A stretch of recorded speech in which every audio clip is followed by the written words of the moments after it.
It's not what you would imagine from a Labour government.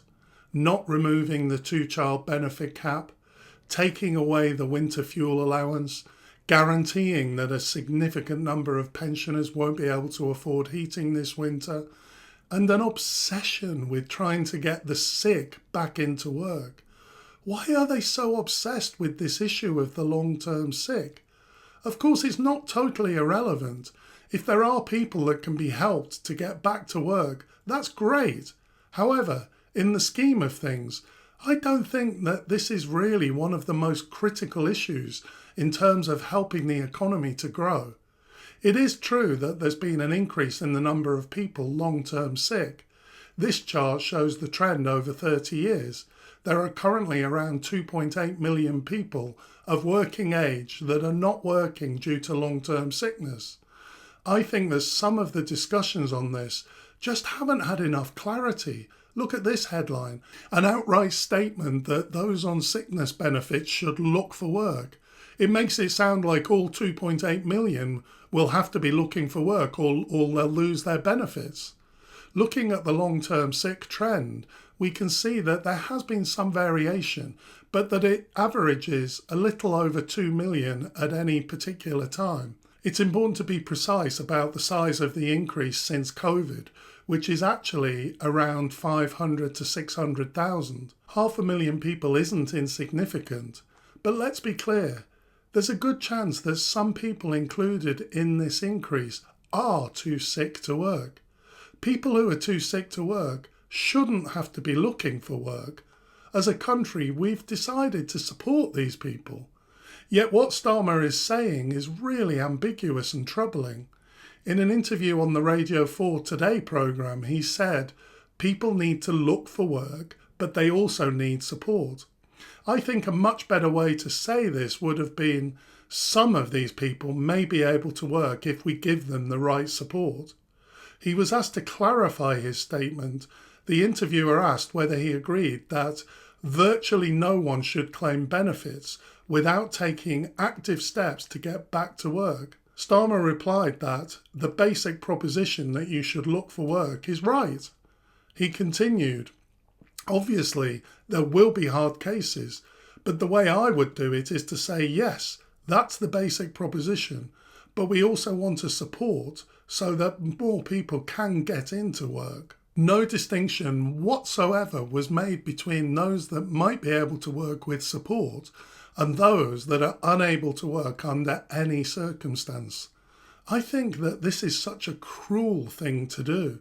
Those that know that they're unable to work, already dealing with their illnesses and conditions, now have to worry that they might lose their benefits.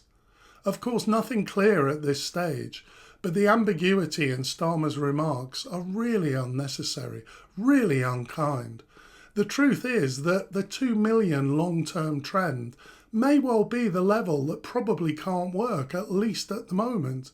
It's really brutal to create this uncertainty just to try and get some of those 500,000 people back into work. One of Labour's policies is to put resources into areas with the highest number of people off work with sickness benefits.